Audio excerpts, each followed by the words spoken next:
इस वीडियो में हम जानेंगे कि पूर्णांक संख्या किसे कहते हैं। यह जानना हम सभी के लिए बहुत आवश्यक है क्योंकि यह मैथ का बेसिक लेवल है और मेरा मानना यह है कि बेस जितना मजबूत होगा आप उतना ही हाई लेवल तक पढ़ाई कर पाएंगे, क्योंकि जिस मकान का नींव मजबूत होता है उसी पर ऊंची ऊंची इमारतें बनती हैं, वरना जिसका नींव कमज़ोर होता है उस पर अधिकांश ऊंची इमारतें नहीं बन पाती हैं। तो यह सब जो हैं छोटी मोटी चीज़ें हैं, तो इसको जानना हम सभी के लिए बहुत आवश्यक है। तो आज हम इस वीडियो में जानेंगे कि पूर्णांक संख्या किसे कहते हैं। इसको इसी वीडियो में याद हो जाएगा, यह इतना सिंपल है। तो हम समझते हैं, जो पूर्णांक संख्या है वह है शून्य तथा सभी धनात्मक संख्या और सभी ऋणात्मक संख्या के समूह को पूर्णांक संख्या कहते हैं।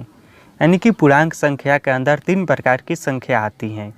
एक शून्य आता है, एक धनात्मक संख्या आती है और एक ऋणात्मक संख्या आती है। तो इसको याद करना उतना मुश्किल नहीं है।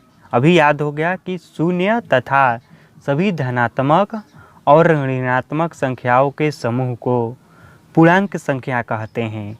इस प्रकार देख लीजिए, यहाँ पर शून्य है, ठीक है, और सभी धनात्मक संख्या में कौन कौन सी आती है, 1 2 3 4, ये सब प्राकृत संख्या है जिस पर मैंने वीडियो बना दिया है, उसको भी याद कर लेना।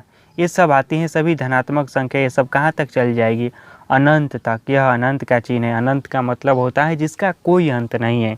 हम गिनते जाएंगे, संख्या आती रहेगी, वो कभी ख़त्म ही नहीं होगी।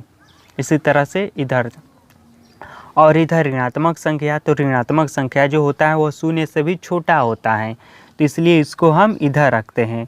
तो इधर हो गया -1 -2 -3, ये सब, और इधर भी हो जाएगा कितना, अनंत तक, ठीक है। और इसी संख्या को पूर्णांक कहते हैं। यानी कि पूर्णांक जो है वह शून्य, धनात्मक और ऋणात्मक संख्याओं का क्या है, समूह है। कोई भी संख्या रहेगा वो पूर्णांक के अंदर ही आएगा यदि वह तीनों में से हैं। कोई पूछे शून्य कौन सी संख्या है, पूर्णांक संख्या है, ठीक है। -4 कौन सी संख्या है, पूर्णांक संख्या है।